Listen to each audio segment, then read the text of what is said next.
یہ خبر انتہائی صدمے کے ساتھ نشر کی جاتی ہے کہ حضرت مولانا مفتی سید شاہ محمد یوسف بغدادی صاحب کا آج وصال ہو گیا۔ آپ کی نماز جنازہ بعد نماز عصر جمعہ مسجد میں ادا کی جائے گی اور تدفین آستانہ بغدادیہ شاہی پیٹ میں ہوگی۔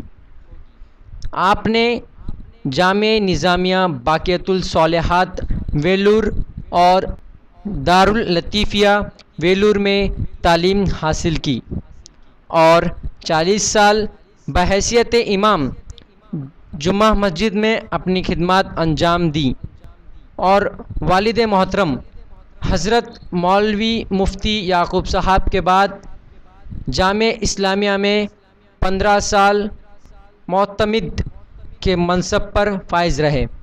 مرحوم کے اہل و عیال کے غم میں وسیلہ اردو ٹی وی کے تمام اراکین شامل ہیں۔